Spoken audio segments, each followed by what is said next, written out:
Assalamualaikum warahmatullahi wabarakatuh. Alhamdulillah nahmaduhu wa nasta'inuhu wa nastaghfiruh wa na'udzu billahi min shururi anfusina wa min sayyiati a'malina man yahdihillahu fala mudilla lahu wa man yudlil fala hadiya lahu. أشهد أن لا إله إلا الله وحده لا شريك له وأشهد أن محمدا عبده ورسوله. اللهم افتح علينا حكمتك وانشر علينا من خزائن برحمتك يا أرحم الراحمين. والحمد لله رب العالمين. أما بعد فيا عباد الله اتقوا الله. Tuan-tuan sidang jemaah muslimin muslimat yang dirahmati Allah, alhamdulillah kita merafakkan setinggi-tinggi kesyukuran kehadrat Allah Subhanahu wa taala. Dengan limpah kurnia izin inayahnya kita terus tekun menunaikan pengabdian kepadanya dan kita mencari keredaannya menyambung kembali kuliah maghrib kita membicarakan tafsir ayat-ayat Allah Subhanahu wa taala. Dan kita menyambung lagi pada akhir juzuk yang ke-6 ini.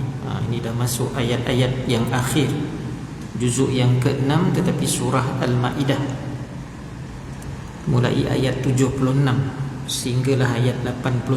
Selesai ayat 81, selesai juzuk 6. Minggu hadapan, minggu pertama masuk juzuk yang ke-7, tapi masih kekal lagi surah Al-Ma'idah. Ayat 76 hingga 81 ini masih membicarakan tentang perdebatan fahaman umat Nasrani yang mengisytiharkan Nabi Isa alaihi salam itu sebagai Tuhan. Dan dalam ayat ini juga akan menceritakan bagaimana golongan ahli kitab ini dia melampaui batasan agama. Juga laknat Allah terhadap kaum Bani Israel kerana tidak mencegah kemungkaran ini. Firman Allah Subhanahu wa taala dan pengertian ayat, untuk kita faham ayat ini dari segi pengertiannya, Allah telah berfirman, a'udzu billahi minasyaitonir rajim. Qul ata'buduna min dunillahi ma la yamliku lakum darran wa la naf'a wallahu was-sami'ul 'alim. Ayat 76 membawa maksud qul. Allah perintahkan kepada Nabi, katakanlah wahai Muhammad, maknanya kepada ahli kitab Bani Israel, kepada orang Yahudi dan Nasara. Qul, katakanlah, ata'buduna min dunillah, mengapa kamu menyembah selain daripada Allah? Ma la yamliku lakum darran wa la naf'a, sesuatu yang sudah pasti tidak dapat menimbulkan bencana kepada kamu dan tidak pula memberikan manfaat, wala naf'ah. Wallahu was-sami'ul 'alim, dan sesungguhnya Allah ini maha mendengar lagi maha mengetahui. Jadi ayat ini Dr. Wahbah Az-Zahili dalam tafsirnya pada ayat 76 ini menyampaikan firman Allah kepada mereka dalam bentuk pertanyaan. Kenapa kamu sembah selain daripada Allah? Sama ada mereka ini ahli kitab sekalipun, orang Yahudi sekalipun, orang Nasara sekalipun, termasuklah golongan yang musyrik, menyembah berhala. Sedangkan perintah Allah ialah menyembah Allah yang Esa dan bukan menyamakan pula seperti mana Nabi Isa itu sebagai anak Tuhan, ataupun orang Yahudi dia pun percaya ya, apabila mereka juga mengisytiharkan Azar ya. Dalam kalangan orang Yahudi dia kata Azar itu pun anak Tuhan.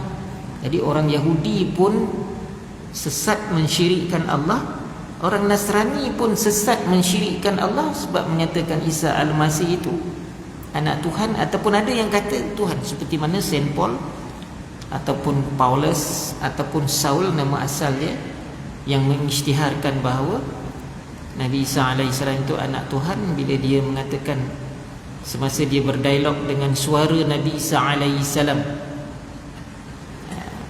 bila dia mengatakan wahai Tuhan, apa yang kau nak daripada aku, dia telah mengisytiharkan wahai Tuhan. Sebenarnya cerita tu tak ada sebab tak ada riwayat.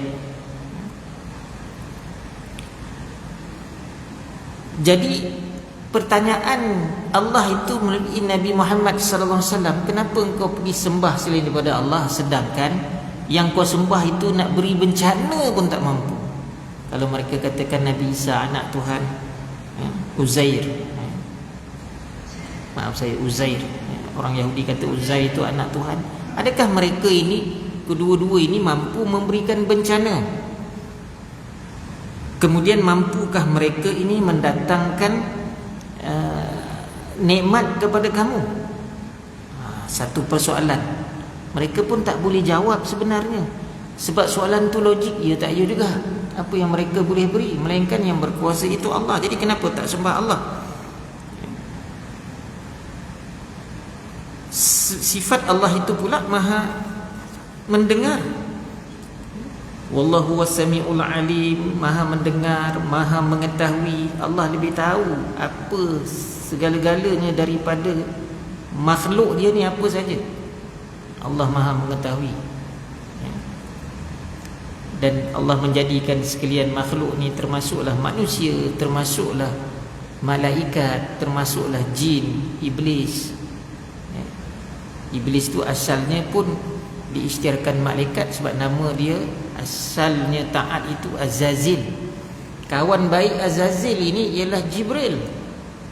Maknanya iblis dahulu kawan baik dia ialah Jibril, dan dia ke mana-mana tu banyak berdua rapatnya, Azazil dan Jibril. Tapi bila satu keadaan Allah dah cipta Nabi Adam AS, Allah kata usjudu li Adam, fasajadu, sekalian malaikat dia sujud, illa iblis.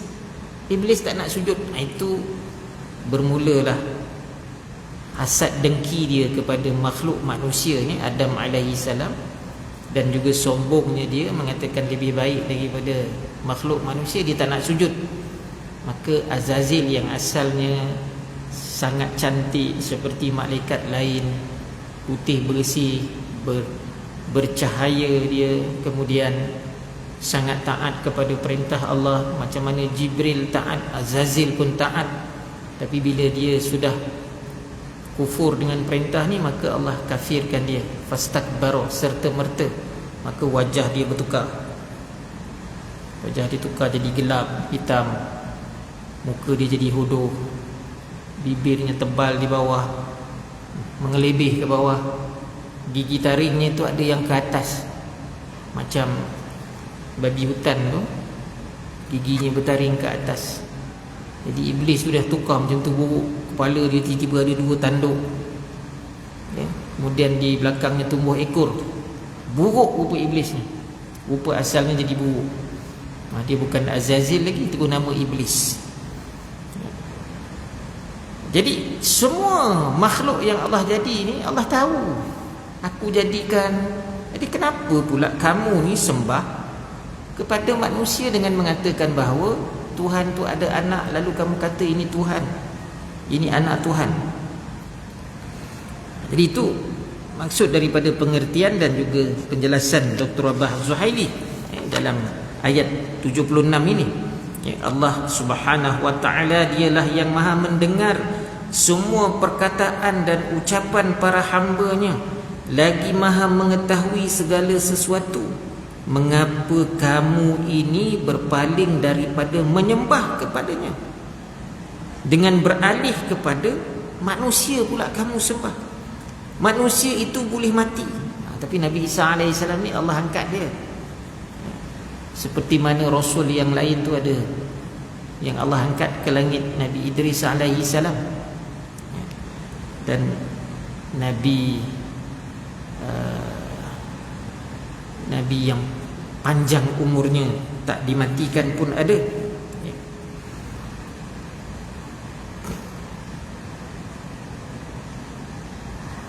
Oleh itu Allah nyatakan lagi dalam ayat 77, qul ya ahlal kitab. Kalau tadi itu disampaikan kepada seluruh peringkat manusia, kepada ahli kitab ini diseru dengan khusus, qul ya ahlal kitab la taghlu fi dinikum ghairal haqqi wa la tattabi'u ahwa'a qaumin qad dhallu min qablu wa adallu katsiran wa dhallu an sawa'is sabil. Maksud ayat 77 ini, qul, katakanlah, maknanya Nabi Muhammad SAW diperintahkan oleh Allah sampaikan kepada ahli kitab, wahai ahli kitab, sama ada ahli kitab Taurat ataupun Injil ataupun Zabur, ya. Janganlah kamu berlebih-lebihan dengan cara yang tidak benar dalam hal agamamu, dan janganlah kamu mengikuti keinginan orang-orang yang telah tersesat dahulu dan telah menyesatkan lagi pula banyak manusia, dan mereka sendiri tersesat daripada jalan yang lurus. Mereka tersesat daripada jalan yang lurus. Sesungguhnya Dr. Abbas Zuhaili menyatakan dalam tafsir ayat ini kembali sikap orang Yahudi sendiri, ahli kitab, orang Yahudi, mereka memusuhi Nabi Isa. Mereka tak suka Nabi Isa, sebab Nabi Isa itu bukan keturunan daripada bangsa Yahudi, jadi mereka tak nak terima. Tetapi mereka lah yang berhasrat membunuh Nabi Isa. Lalu mereka kononnya telah berjaya menangkap Nabi Isa dan memalangnya di salib. Kemudian bila hendak dibunuh Nabi Isa itu, mereka menyatakan ini adalah pengorbanan Nabi Isa terhadap dosa yang dilakukan oleh Adam. Tak ada kono-mengono pula tu, jauh dia amat. Sebab Nabi Adam alaihissalam ini melakukan dosa apabila memakan buah yang dilarang oleh Allah. Lalu Adam alaihissalam dan Hawa ini Allah turunkan ke dunia. Itu satu takdir yang Allah, memang Allah, kehendak Allah. Dan bila Adam alaihissalam ini diturunkan ke dunia ni, dia memohon keampunan, Rabbana zalamna anfusana wa illam taghfir lana wa tarhamna lanakuna minal khasirin. Terampun dosa Adam alaihissalam, dan tak ada kaitan dengan Rasul yang lain, termasuklah Nabi Isa alaihissalam. Tiba-tiba mereka orang-orang Yahudi ini mewar-warkan kepada orang Nasrani bahawa disalib mereka ini, disalib Nabi Isa alaihissalam ini kerana ini sebagai penebusan terhadap dosa Adam alaihissalam. Dan tak ada istilah pun kita nak menanggung dosa orang lain. Kita selalu dengar orang khabar, kau esok tanggung dosa ni. Dosa siapa yang kita nak tanggung? Atas orang tu buat dosa, kita tanggung. Katalah orang mencuri, yang mencuri mengambil barang ni sekian orang dia curi, dia ambil barang. Orang yang tolong dia pegang tangga, dia panjat tangga, oh kita aku pegang tangga. Maka orang pun tuduh, kau pegang tangga dia mencuri, kau ni menanggung dosa dia mencuri. Siapa kata dia menanggung dosa mencuri? Dia tak tanggung dosa orang tu mencuri. Dia menanggung dosa dia sendiri, bersubahat dengan orang mencuri itu. Dosanya ialah bersubahat. Dengan sebab kau pegang tangga, dia naik itu selesa, tak ada jatuh apa semua, copek dia dapat mencuri. Kau tanggung juga dosa, kau terlibat dalam mencuri itu, bukan kau tanggung dosa dia.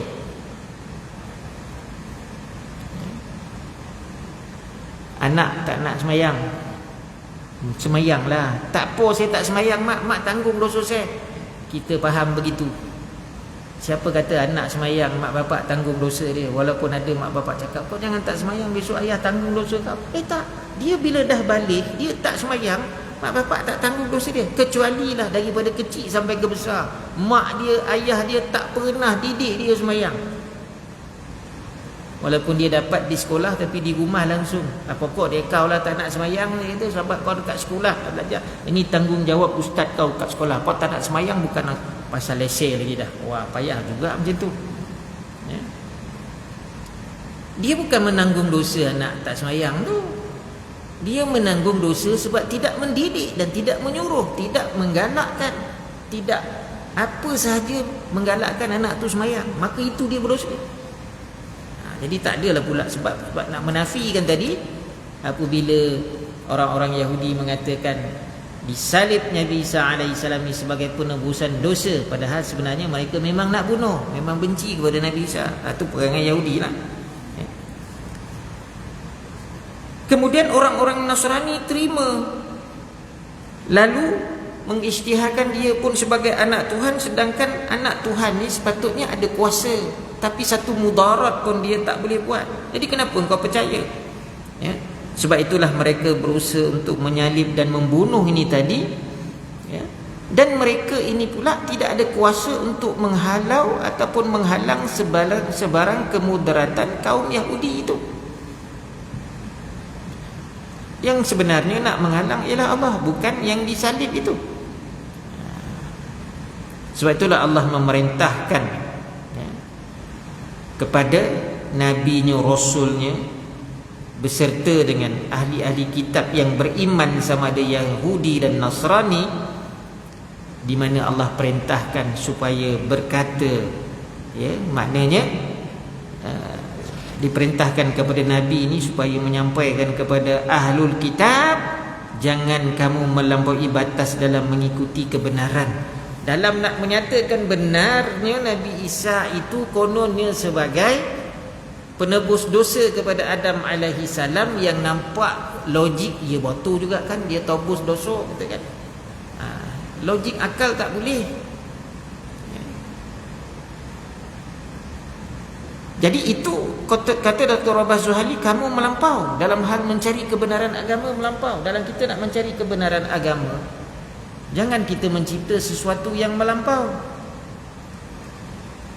Dalam kita berbeza pendapat dalam perkara-perkara furuk cabang. Dalam fiqah ni banyak hukum hakam yang ada perbezaan pendapat, maka timbullah mazhab. Timbullah mazhab Hanafi, Maliki, Syafi'i, Hambali, yang mana berbeza pendapat mereka ini, betul ada bezanya. Tetapi adakah dengan berbeza itu sehingga kita melampaui, sehingga mengatakan imam-imam mazhab ni pun tak betul? Kita nak ikut Nabi ke nak ikut mazhab? Nabi ada mazhab. Kenapa kita tanya Nabi ada mazhab ke? Kalau sekarang kita buat perbandingan, kenapa kita ikut mazhab ni? Kenapa kita ikut Hanafi? Kenapa kita ikut Maliki? Kalau kita di Malaysia ni ikut Syafi'i. Kenapa kau ikut Syafi'i? Lebih hebat ke Syafi'i daripada Nabi? Memang tak hebat. Siapa manusia yang boleh mengatasi Nabi? Sama pun tak boleh. Zaman Rasulullah, segala masalah ni semua rujuk kepada Nabi.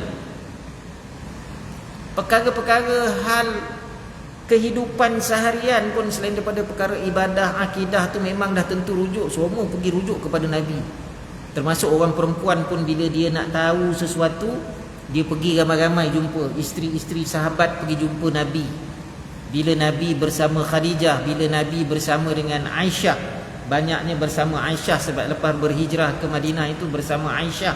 Bila orang perempuan datang jumpa Nabi nak tanya masalah, Nabi akan ajak Aisyah. Kadang-kadang wanita pada zaman itu dia tanya bab-bab sensitif, bab-bab dalam kelambu pun dia tanya. Dia kata, ya Rasulullah, bagaimana keadaan engkau dan Aisyah semasa bersetubuh? Direct tanya. Nabi ada juga malu, dia kata Aisyah jawab. Aisyah lah terangkan. Maka dapatlah pedoman, dapatlah panduan. Jadi masa zaman itu semua rujuk dengan Nabi, tak ada masalah.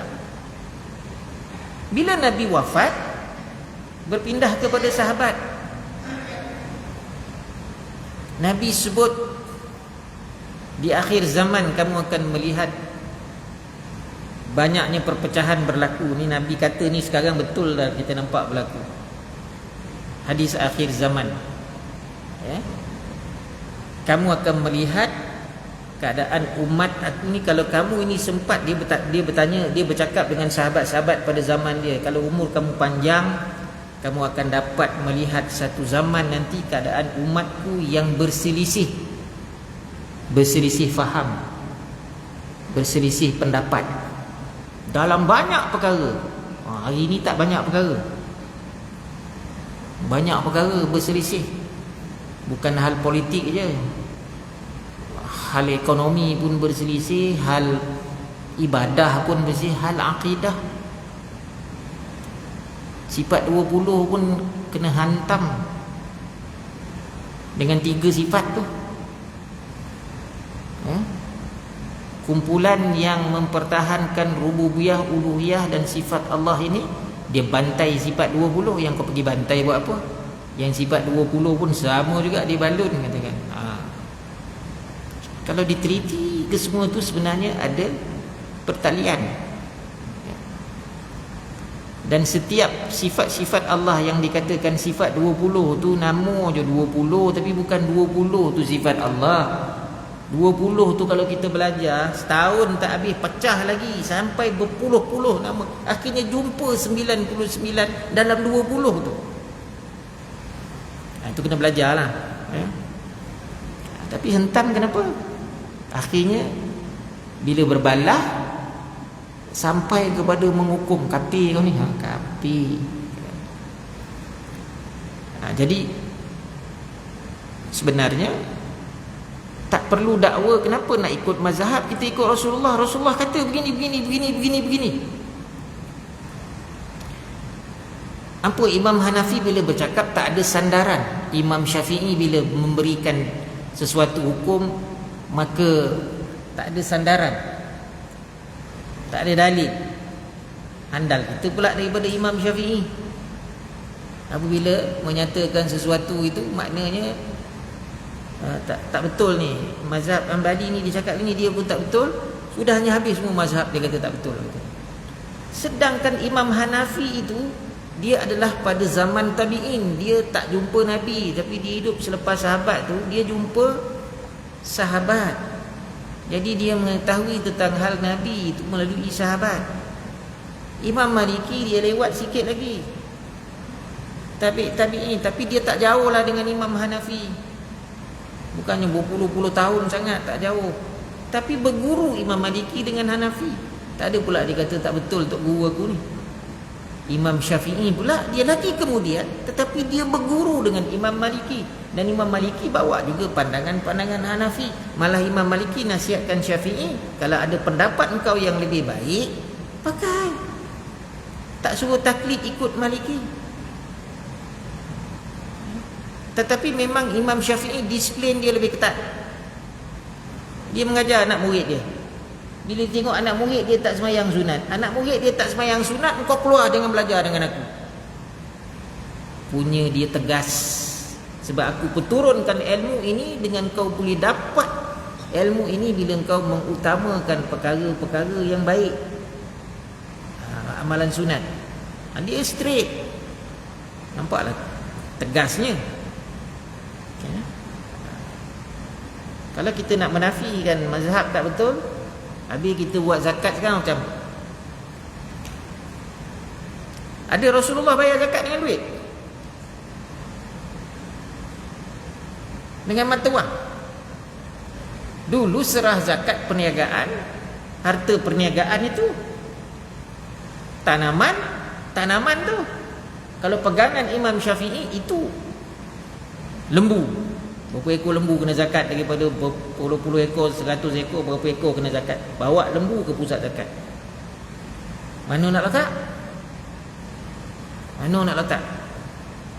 Lepas tu lembu nak diagihkan kepada orang miskin. Kena ada kandang dia, Lepas tu nak diuruskan, nak agih pada orang miskin. Takkan dia satu keluarga dia 5 orang nak bagi seekor pula lembu tu. Dia nak kolokaikan macam mana? Numbang lembu pun tak reti. Numbang orang pandai lah nak numbang lembu. Bagi dia seekor, pengagihan macam mana? Sebab itu pandangan Imam Hanafi boleh ditukar dengan mata wang. Pada hari ini sistem zakat kita yang menggunakan mata wang. Zakat perniagaan, dia meniaga online. Adakah barang online tu dia kita duit? Zakat tanaman, dia ada ladang besar, hasil daripada untung tanaman tu dengan duit, dia keluarkan zakat dengan duit. Sebab itu pusat terima zakat ini, Baitul Mal dia terima zakat ini dalam bentuk wang. Dan kita pun menggunakan mengeluarkan zakat gaji kita pun kita bagi duit juga, potong gaji. Jadi kenapa tak petikai yang itu, kita tak ikut Nabi? Mudah sangat kita mengatakan Nabi tak buat ni Nabi tak buat ni. Kita nak ikut mazhab siapa? Kita mudah nak petikai. Tak apalah. Itu tuan-tuan boleh jumpa dalam perbahasan fiqh. Apabila belajar usul fiqh, jumpa keadaan itu. Cuma saya lebih kepada tafsir ayat ini. Tapi ada kaitan. Jangan kita maknanya melampau. Sebab ni orang Yahudi dah melampau, jadi kita nak ikut style Yahudi. Sekarang ni yang pelik-pelik dah orang Islam. Saya tak pastilah betul ke tidak video yang keluar tentang Arab Saudi ni. Apabila ada satu video menyatakan dia dah buka satu kedai dah di Arab Saudi ni, kedai jual Arab, yang mana dilarang di negara Arab Saudi ni dijual Arab. Selagi dia wilayah Arab Saudi, dia tak boleh dijual. Tapi sekarang ni buat pertama kali ada satu kedai dibuka dah, dan dibenarkan. Saya tak tahulah betul ke tidak. Dah lah, kalau perempuan tak pakai niqab tu dibenarkan, itu satu hal juga. Dulu kalau perempuan-perempuan Arab Saudi ni dia nak buka niqab ni, dia keluar daripada tanah air dia pergi Thailand, berjalan ke Siam. Dia pun sama, dia macam orang Siam pula, dah tak kenal katakan. Itu dia buka lah, sebab dia dekat luar negara. Kalau dia datang Malaysia dia nak buka, tak apa. Tak, ini keluar Mekah ya, habis umrah ada stop, kata boleh buka katakan. Orang Malaysia yang tengok pun, ini Arab Saudi ke katakan. Jadi itu telah diperingatkan, jangan melampau seperti mana orang Yahudi melampau. Betul lah akhir zaman yang Nabi sebut tu semua dah banyak berlaku lah, dah banyak berlaku. Sebab itu saya selalu sebut bila Nabi doakan kawasan-kawasan Arab ini seperti Syam, Yaman, Mekah, Madinah, tiba-tiba orang Arab Saudi, nama Arab Saudi ini sekarang, Arab Saudi ini sekarang nama dia, dulu tak ada. Dulu Hijaz, Syams, Yaman, kawasan dia luas. Kalau Hijaz tu Mekah, Madinah, dalam Hijaz, tak sebut Arab Saudi. Sekarang ni pecah-pecah, selepas penjajahan ni dipecah-pecah nama Arab, banyak negara. Tuan-tuan kalau nak tengok negara Arab punya nama ni, semua yang masuk Piala Asia tu kecuali Kuwait, semua negara Arab. Punya handalnya Arab ni main bola, semua negara dia layak Piala Asia kecuali Kuwait aja kali ni tak layak. Yang negara kecil-kecil, Oman, Bahrain tu kecil je, pun dia layak Piala Asia. Cuma ada yang tak boleh terus 16 pasukan. Masuklah Malaysia katakan, Oman tak boleh pergi katakan. Palestin ada stadium, tanda stadium dah, masuk dia. Negara Arab tu semua yang main bola tu semua negara Arab. Nama tu tak ada dulu. Palestin adalah, Yaman ada, tapi Syria ada. Tapi Yaman ni dia dah lebih kepada tapi Yaman ni Yaman satu lagi lah yang tak masuk saya rasa, yang Piala Asia tu. Tapi maknanya semua negara Yaman tu ada, Syria dulu, Syam ada. Tapi sekarang ni banyak. Baik. Jadi ditegur mereka ini jangan melampaui batasan hukum hakam agama itu bila dalam mencari kebenaran. Nak mengikuti kebenaran pun jangan melampaui batas. Janganlah kalian terlalu berlebihan dalam mengagungkan, seperti mana orang Yahudi agungkan Al-Uzair, seperti mana orang Nasrani mengagungkan Nabi Isa alaihi salam. Begitu melampau sekali. Posisi mereka ini tetap manusia dan Nabi dan juga Rasul, bukan sebagai apa pun juzuk kepada Tuhan. Sampaikan menuduh Maryam itu melakukan perzinaan. Menuduh Maryam melakukan perzinaan. Maka jangan mengikuti pendapat dan pandangan kaum yang hanya bersumberkan daripada hawa nafsu mereka. Selepas Nabi wafat pun orang Islam menggunakan atas nama Nabi ni untuk keuntungan, ada. Sebab itulah kalau kita belajar mustalahul hadis, hadis ni berpuluh-puluh ribu, beratus ribu hadis. Imam Bukhari digelar sebagai muhaddithin. Berapa Imam Bukhari ni dia menghafal hadis tu sehingga gelaran dia muhaddithin? Lebih daripada 600 ribu hadis. Ni Bukhari. Dia bergelar muhaddithin tu kerana dia menghafal lebih daripada 600 ribu hadis. Kalau di Mesir mereka meletakkan Bukhari ini sebagai nombor satu. Kalau Morocco, Maghribi, kalau belajar hadis di Maghribi, maka ulama-ulama Maghribi dia mengutamakan imam hadis nombor satu Muslim. Tak apalah kalau dia dah begitu keadaannya, tak salah bergaduh. Tetapi Bukhari dan Muslim ni adalah imam hadis yang besar. Imam hadis. Bukhari itu muhadithin, dia menghafal lebih daripada 600 ribu hadis baru dapat gelaran muhadithin. Jadi bila 600 ribu hadis ini melalui ilmu mustalah hadis dapat dikesan taraf hadis itu. Jadi hadis ni dari segi pembahagian besar dia terbagi dua saja. Hadis sahih, hadis ahad. Hadis sahih ni apa? Hadis yang diriwayatkan lebih daripada 3 orang. Lebih daripada 3 orang dan ke atas. Maknanya 3 orang dan ke atas bila diriwayatkan hadis ini, maka hadis ini sahih. Sebab apa? Mustahil 3 dan ke atas ini dia nak mendustakan Nabi. Tak jumpa sahabat-sahabat ni dia berpakat 3 orang dia nak dustakan Nabi. Tak jumpa. Kalau dia ada nak dustakan Nabi seorang ataupun berdua. Tapi bila dia bertiga dan dia lebih daripada bertiga, dia berpakat nak buat satu qaul, kata Nabi kata tapi Nabi tak cakap pun. Itu maknanya hadis sahih. Maka bila hadis itu diriwayatkan kurang daripada 3 orang itu, maka dia jadi hadis ahad. Tapi bukan semua hadis ahad itu tidak diterima. Contohnya innamal a'malu binniyat. Yang riwayatkan hadis ini Sayyidina Umar. Sayyidina Umar dia berdepan dengan keadaan peristiwa itu, iaitu seorang perempuan dia berhijrah. Dia bercinta dengan seorang musyrik.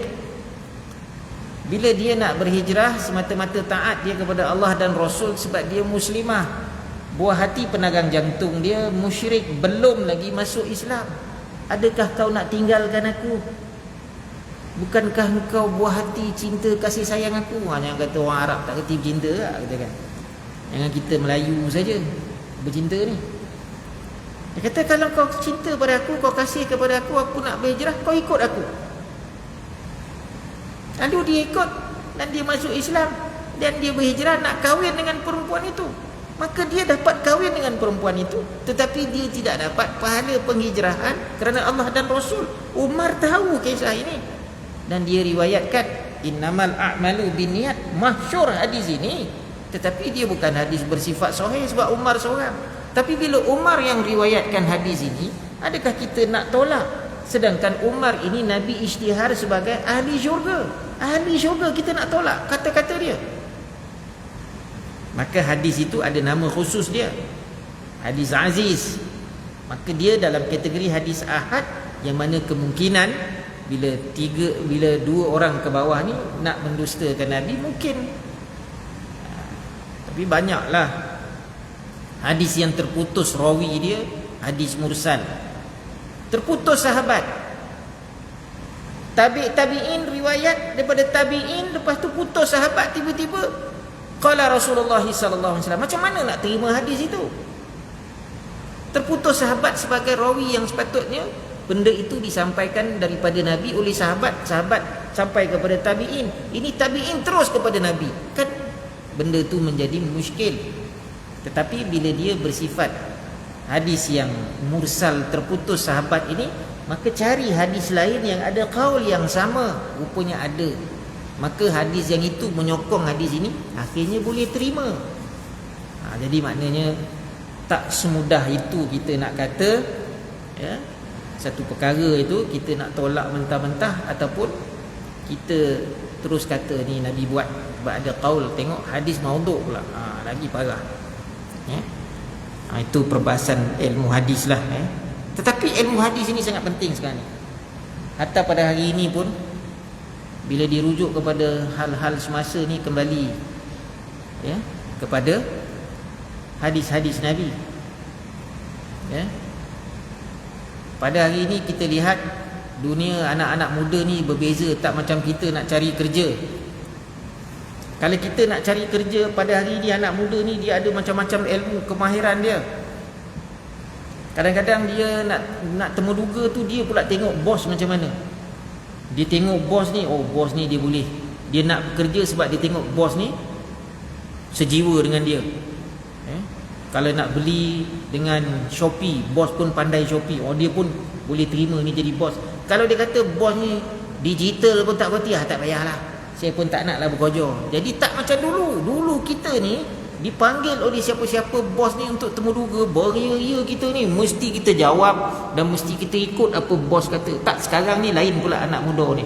Dia pula tengok bos je. Silap pagi bulan dia pula bertanya dengan bos, katakan, tak apalah tuan, saya tak nak lah ya? Takkan mana saya ni, saya tengok tuan pun teruk daripada saya lagi, apakah. Jadi macam mana nak buat macam tu? Nak tolak mentah-mentah? Kita rujuk kepada Nabi. Nabi ketika dia melakukan satu usaha pertanian, Nabi mengetutkan, bukan kentut ya, mengetut. Istilah tut ni ada ya, potong kulit tu, lepas tu dan pada satu pokok ni Nabi buat macam tu. Mati pokok tu. Lalu Nabi kata, aku tidak alim dalam hal ini, ku serahkan kepada orang yang alim. Nabi meraihkan orang yang pandai daripada dia. Perang Khandaq, ketika mula-mula bincang tu, kita perang ni luar Madinah, kita keluar daripada Madinah. Tiba-tiba satu hamba Allah ni kata, kenapa kita nak keluar? Kita Badar kita dah keluar, Uhud kita dah keluar, Badar kita menang, Uhud kita kalah, mari kita perang di Madinah juga. Terkejut, wah ni lain pendapat ni. Tapi kita buat parit segodang-godang Lepas tu parit itu tak boleh dilepasi oleh musuh. Akhirnya dengan pendapat dia seorang yang lain pun, okey kita buat parit. Dengan Nabi pun sama sekali korek parit. Nabi meraihkan pandangan orang. Jadi pada hari ini tak salah bila kita bos, jangan ikut sadap kita yo. Anak muda sekarang ni kemahiran dia lain. Okey, bos kata okey, ini kita perlu, ini kita perlu. Sebab itu pada hari ini hadis sangat penting untuk kita rujuk. Bukan mengenepikan Al-Quran, sebab hadis juga yang menjelaskan, yang mentafsirkan Al-Quran. Contohnya dalam ayat ini. Masuk Isya. Masuk Isya. Saya nak sambung sikit ayat 78 ini. Lu'inal ladina kafaru min bani Israel ala lisani Daud wa Isa bin Maryam dzalika bima asaw wa kanu ya'tadun. Apa maksud dia? Sehingga ada kalimah apa dalam ayat ini? Lu'ina, laknat. Maka pada ayat ini 87 ini, maaf saya 78 ini,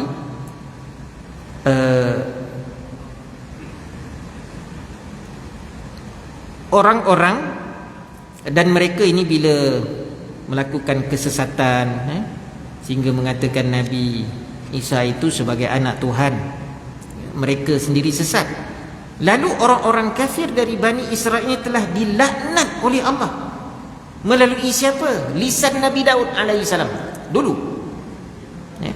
Dan juga lisan Nabi Isa alaihissalam. Rupanya Allah melaknat Bani Israel ini. Kenapa? Mereka derhaka dan selalu melampaui batas. Masuk isyak. Azan ke nak tahu ini? Tunggu sikit lah, nanti saya tangguhkan. Apa mereka yang derhaka ni? Apa yang mereka buat derhaka ini? Kanu la yatanahawna an munkarin fa'aluhu labi'sa ma kanu yaf'alun. Tara kathiran minhum yatawallawna alladhina kafaru labi'sa ma qaddamat lahum anfusuhum an sakhitallahu alaihim wa fil adabihum khalidun. Ini ayat 79 dengan 80 ni. Apa yang mereka buat derhaka ni dan melampau, mereka tidak saling mencegah perbuatan mungkar yang selalu mereka perbuat. Pula lah dah tak cegah mungkar ini, mereka buat pula. Jadi banyak ajaran yang asalnya benar. Contohnya pada agama Yahudi dan juga Nasara ini, kitab Taurat, kitab Injil, kitab Zabur, dia sama ada dalam Al-Quran yang melarang makan babi. Tak boleh. Sebenarnya dalam kitab Taurat, Zabur, Injil ada ayat yang mengatakan tak boleh makan binatang yang berkuku dua ni, babi. Kalau dalam kitab Injil ini yang menyatakan boleh makan babi ni ialah Saul, Paulus ataupun Saint Paul tu lah. Dia kata boleh makan babi. Sedangkan kalau mereka ini pendeta-pendeta agama yang berpegang kepada asal kitab Injil ni tak boleh makan. Kalau sampai sekarang mereka ni ahli kitab yang berpegang dengan itu, tak boleh makan lah. Tapi nampak gaya itulah nombor satu.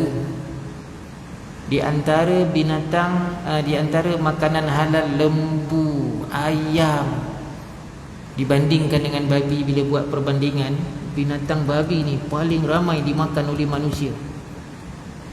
Tapi yang tidak Islam lah, sebab dia ramai. Kristian dia paling ramai, campur Yahudi, campur agama-agama lain yang tidak Islam, itu dialah yang paling ramai. Yang berasaskan babi ni dia boleh makan, sedangkan agama melarang. Agama melarang. Jadi itu satu contoh mereka melampaui dan buat perkara mungkar. Sangat buruk apabila mereka buat perkara ini. Kamu melihat banyak di antara mereka ini tolong menolong dengan orang musyrik. Mereka ini maknanya tolong menolong dalam hal perkara yang dimurkakan oleh Allah, dan mereka akhirnya kekal di azab. Ya. Pada akhir ayat 81, walau kanu yu'minuna billahi wan nabi wa ma unzila ilaihim mattakhadhuhum awliya'a walakinna katsiran minhum fasiqun. Sekiranya mereka beriman kepada Allah, kepada Nabi Muhammad SAW, dan kepada apa yang diturunkan kepadanya, nescaya mereka tidak akan menjadi orang musyrik. Tak menjadikan orang musyrik itu sebagai teman yang setia. Tetapi banyak di antara mereka orang-orang yang fasik. Kita ni, sebab itu bila kita ni, kaedah dalam Islam ni bukanlah secara total bila dia musyrik, dia kafir ni langsung tolak, tutup pintu terus. Bukanlah begitu. Sebab pembahagian orang-orang yang kafir ini dia ada beberapa bahagian. Paling tidak pun ada dua bahagian yang besar, kafir zimmi dan kafir harbi. Zimmi ini yang dilindungi, harbi ini yang diperangi. Jadi kena faham yang diperangi ni macam mana, yang dilindungi ni macam mana. Maknanya ada keadaan dalam sebuah negara Islam, orang Islam ni melindungi orang zimmi, kafir zimmi, sebab dia tidak menentang Islam dan dia sanggup berada di bawah pemerintahan Islam, dan dia ikut walaupun dia tidak Islam. Ikut. Tetapi hal ibadah dia buat ibadah dia lah, dia tak ikut ibadah kita. Tapi yang satu kumpulan harbi ni dia tak ada, habis semua dia mesti tentang. maka itu diperangi. Sebab itu apabila kita bersama dia, maka hendaklah kita ini bertegas dalam hal-hal prinsip akidah dan syariat. Kita bertegaslah.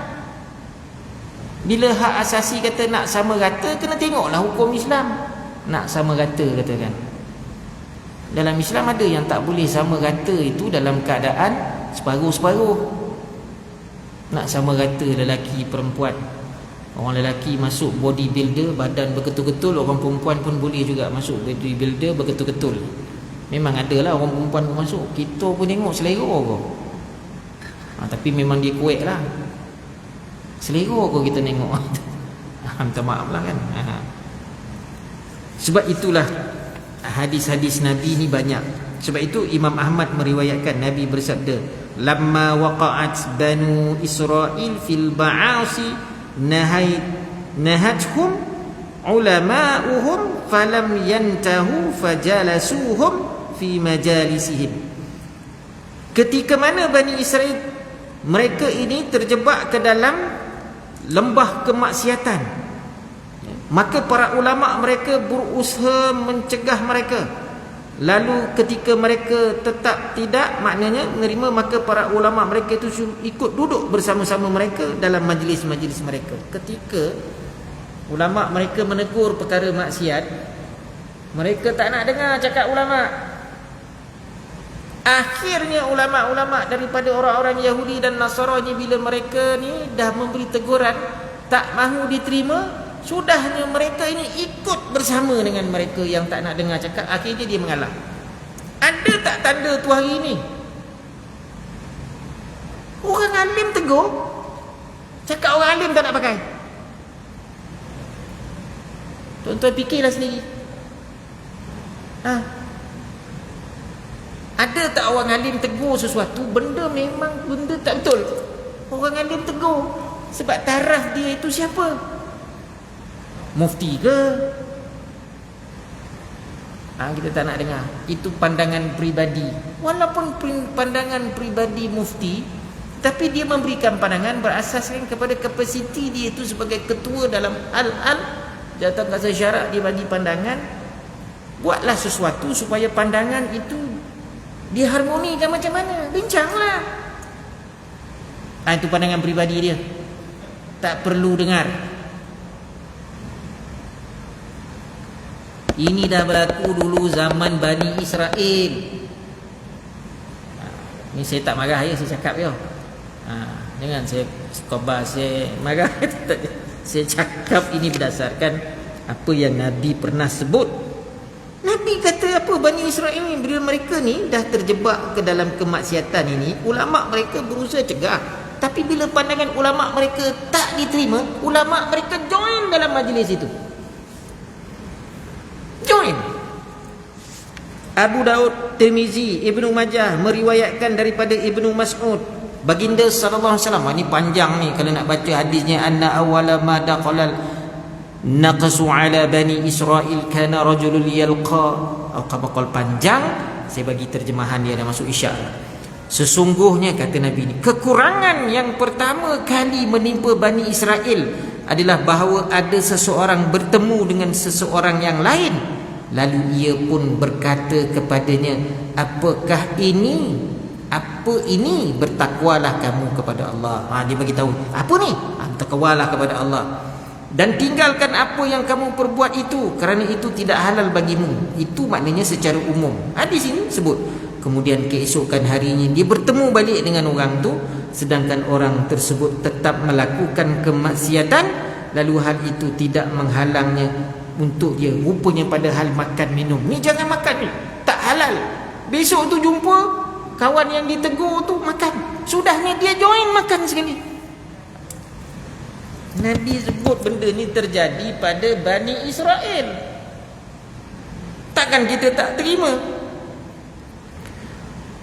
Lalu dia berduduk bersama-sama dengan orang itu. Lalu ketika mereka melakukan perbuatan seperti itu, maka Allah Subhanahu wa ta'ala menjadikan hati mereka semua berubah kepada apa? Korek. Sebab itu orang Yahudi ni keras hati. Apakah tidak mustahil umat Nabi Muhammad sallallahu alaihi wasallam juga berpendirian begini? Tak nak dengar cakap orang yang berilmu, yang betul bidang dia. Maka tunggulah nanti saat hati kita orang Islam pun korek pada kebenaran. Apa jadi? Dia bila hati kita keras kepada kebenaran tak anda, maka Allah tarik pelbagai nikmat. Allah tarik pelbagai nikmat. Kita ni apa nikmat yang dulu ni bila Islam ni datang, apa nikmat dia bagi? Kalau sebelum Islam dulu, orang Arab ni dia berkelahi sama sendiri, berpecah belah, dia berperang sama sendiri. Dia satu bangsa, bangsa dia Arab. Tapi bila dia kabilah lain-lain, dia bergaduh.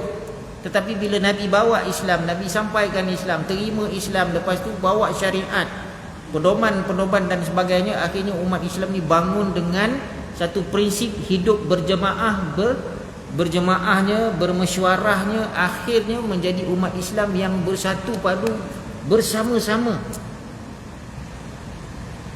Hatta dalam peperangan pun maknanya akhirnya pelbagai kabilah orang Islam tu ada. Arab ada, Parsi ada, orang Yahudi ada, orang Nasrani pun ada. Abdullah bin Salam orang Yahudi,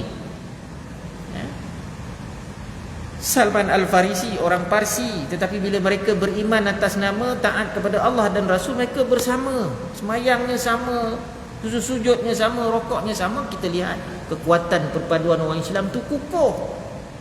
Maka apabila kita meringan-ringankan perkara-perkara kebaikan, kebenaran ini dengan menolak pandangan orang-orang alim, maka salah satunya kita tengok nikmat apa? Nikmat kita orang Islam ni rapuh perpaduan ni. Pada saya rapuh lah. Kalau nak marah saya marah lah, pulang lah. Pada saya rapuh.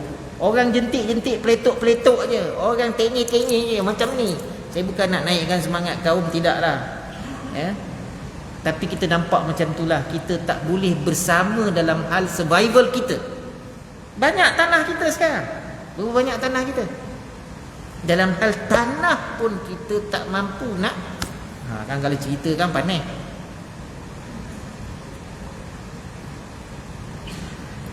Banyak nikmat-nikmat tu Allah tarik. Sebab apa? Kau bukan nak bersama dengan Allah dan Rasul. Kau nak ikut masing-masing, ambil masing-masing, berpecah belah lah kita. Lalu Allah turunkan kesusahan ekonomi. Allah turunkan kesusahan ekonomi. Sekarang ni Allah turunkan kesusahan. Apa barang yang tak naik harga?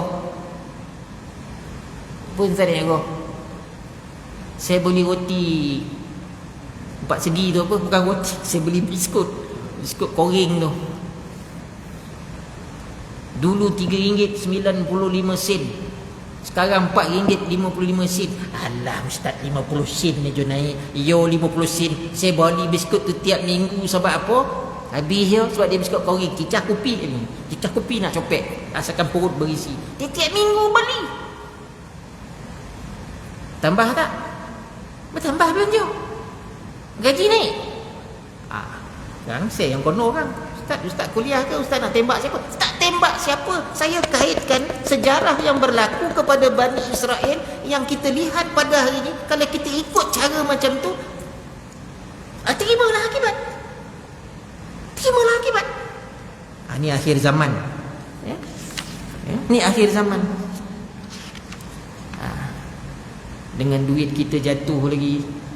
Maka bila duit jatuh, jangan sampai satu ketika nanti ROI bank pun akan naik. Bila ROI bank naik, kita pinjam dulu, bayar sebulan 1,500, lepas ni bayar sebulan 1,700. Jangan nak menangis. Sebab apa? Allah tarik nikmat dengan memberi kesusahan. Kesenangan suruh ni Allah datangkan kesusahan dalam mencari rezeki kita. Itu jangan main-main tu. Ya. Okeylah, saya nak tamatkan sebab nak dekat pukul 9 ni, panjang pula kuliah saya ni katakan. Sebab saya nak habiskan juzuk yang ke-6 ini. Kemudian Rasulullah pun membacakan ayat 78 sampai 81 ni. Mengatakan macam mana kerasnya hati bila menolak kebenaran. Dan satu lagi Nabi kata, walladhi nafsi biyadihi la ta'murunna bil ma'ruf wa la tanhauna 'an munkar demi zat yang jiwaku berada dalam genggamannya, demi zat Allah, jiwa Nabi itu dalam genggamannya, sungguh kalian harus memerintahkan kebajikan dan mencegah kemungkaran. Nabi kata kita mesti suruh buat kebajikan dan mencegah kemungkaran ni mesti. Atau jika kalian tidak melakukannya, maka Allah akan segera mengirimkan hukuman dari sisinya kepada kalian. Kemudian kalian berdoa kepadanya, lalu tidak diperkenankan doa. Bila kita dah susah macam ni, barulah kita minta kepada Allah ni murahkanlah rezeki apa semua. Kalau Allah tolak, kenapa? Dulu kau tak nak buat, sampai sekarang kau tak mencegah kepada kemungkaran. Kau ikut aja benda kemungkaran tu. Macam mana doa kita nak makbul? Itu keadaan. Saya sebutkan hadis-hadis Nabi ini, maka rumusannya daripada keseluruhan ayat 76 hingga 81, bahawa Allah Subhanahu wa taala telah memberikan peringatan bagaimana berlaku dalam masyarakat Bani Israel, orang-orang Yahudi dan Nasrani. Mereka melampaui batas sehingga menolak kebenaran itu dengan cara yang sangat, kata, menolak mentah-mentah. Jadi pada hari ini pun kita tolak soal berjemaah kita. Hari ni orang mengajak pergi solat subuh berjemaah pun kena kutuk juga. Alah, dia bukannya ikhlas, dia nak nama je. Nak nama je. Mana kita tahu dia ikhlas? Bab ikhlas ni Allah saja yang tahu.